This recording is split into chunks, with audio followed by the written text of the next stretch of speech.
सती मरत हरिसन बर मागा, जन्म जन्म शिव पद अनुरागा।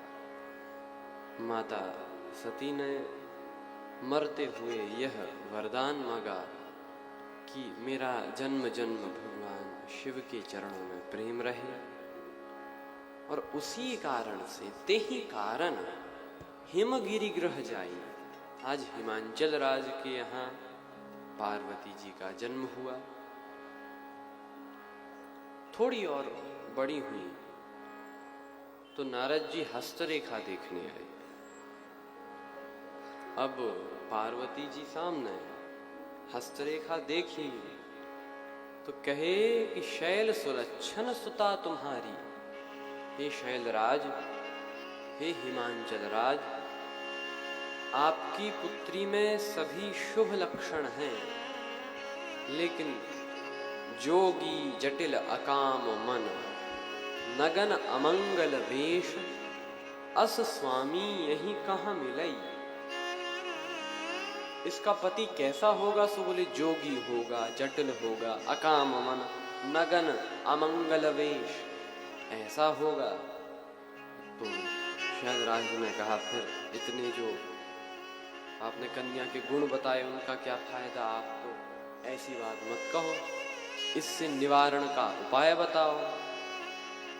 तो नारद जी ने कहा कि जो हम कह रहे हैं और की तो जाने दो, अभी तो देव भी नहीं मिटा सकते, ये हस्तरेखा है, भाग्य का लिखा है। तो शैलराज ने कहा, तो करना क्या चाहिए?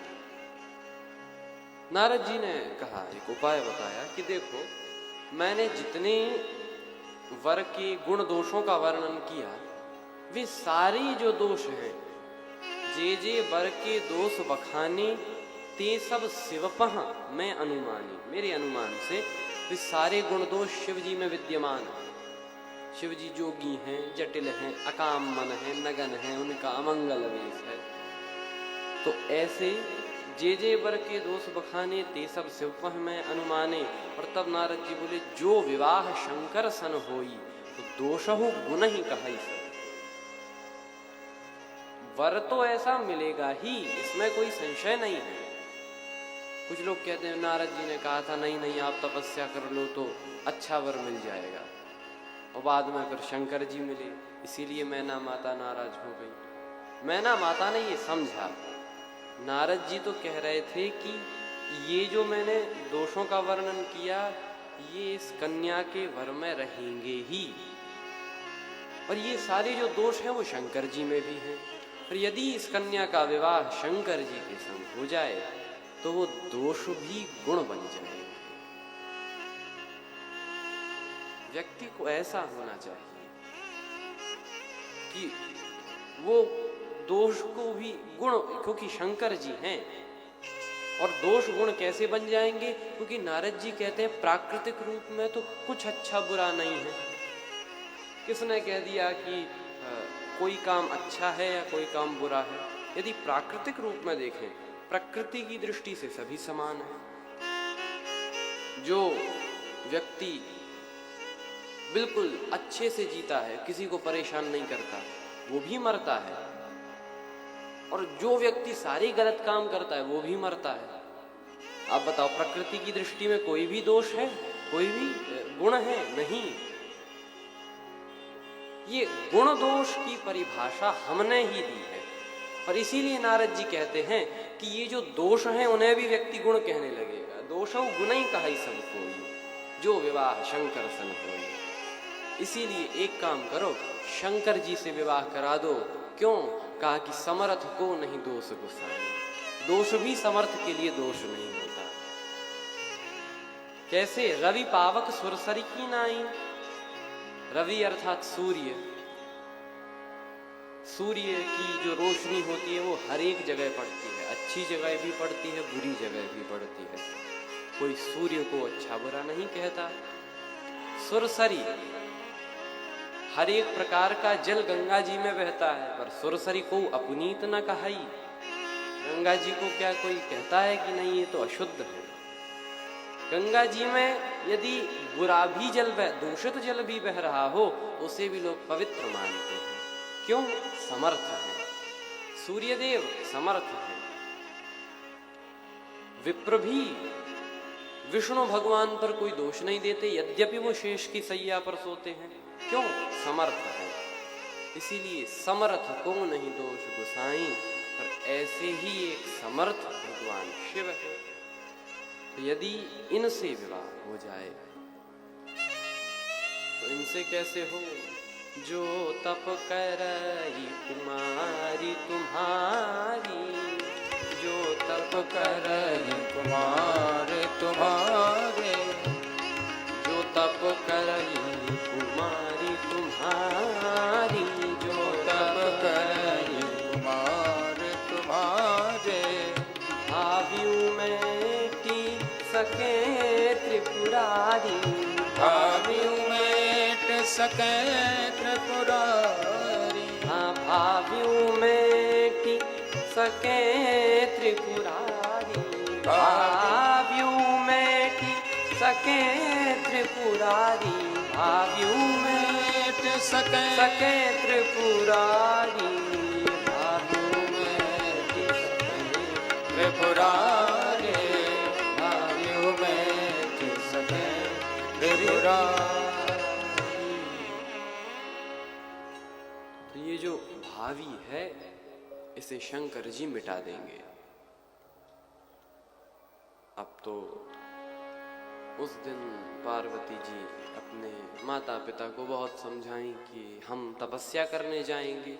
नारद जी तो चल दिए उपाय बताकर, लेकिन हिमांचल राज ने नहीं कहा, सबने, माता पिता ने नहीं कहा। अगले दिन पार्वती जी ने कथा बताई कि मैंने एक सपना देखा, मुनि एक नाम चंद्रमा ओही, लागी दया देखी सो मोही। उन्होंने मुझे समझाया कि बेटी तुम तपस्या करने जाओ। अंत में बहुत समझाने के बाद शैलराज मैना माता भी मान गए। अब पार्वती जी गईं तप करने, और ऐसा घनघोर तप किया कि ब्रह्मा जी को भी कहना पड़ा कि अस तप काहु न कीन भवानी। कैसा तप किया? तुलसीदास जी वर्णन करते हैं, संवत सहस मूल फल खाए, 1000 वर्ष तक केवल कंदमूल फल खाए, साग खाए, 7 वर्ष बिताए, 100 वर्षों तक साग खाया। आजकल तो हमारा रहन सहन ऐसा है कि आदमी 100 वर्ष जीता नहीं है, वो 1000 वर्ष तक कंदमूल फल खाकर तप कर रही हैं। कछु दिन भोजन बारी बतासा, किए कठिन कछु दिन उपवासा। कुछ दिन पानी के बतासे खाए। पानी के बतासे कैसे? झरना है, जब ऊपर से बहता है तो नीचे गिरेगा तो पानी के बुलबुले उठते हैं, वो नहीं खाया।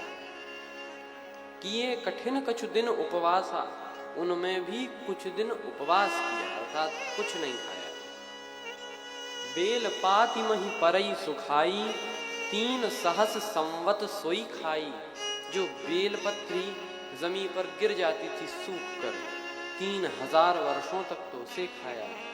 पुनि परिहरियु सुखान्यु परना, उमहि नाम तब भयउ अपर्णा।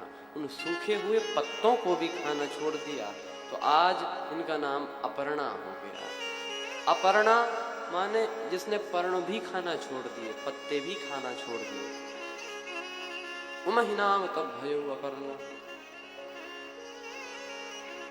ब्रह्मा जी भी कह दिए ऐसा तप किसी ने नहीं किया।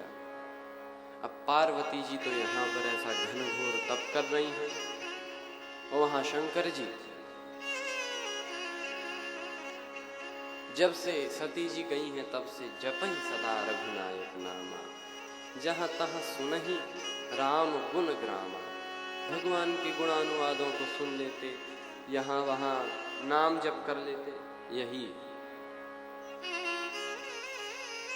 भगवान श्री राम शंकर जी के हृदय में प्रकट हुए। शंकर जी ने कहा, आहा प्रभु आप प्रकट हुए हैं, मैं तो आपकी ही कथा सुनता हूँ। भगवान ने कहा आज मैं कथा सुनाने आया हूँ। शंकर जी ने कहा वाह भोले। शंकर जी बोले भोले बाबा बोले कि वाह प्रभु, आप कब से कथावाचक बन गए? भगवान ने कहा हम तो जन्म से ही हैं, जन्म लेकर पहला काम यही किया, कथा ही सुनाई। कही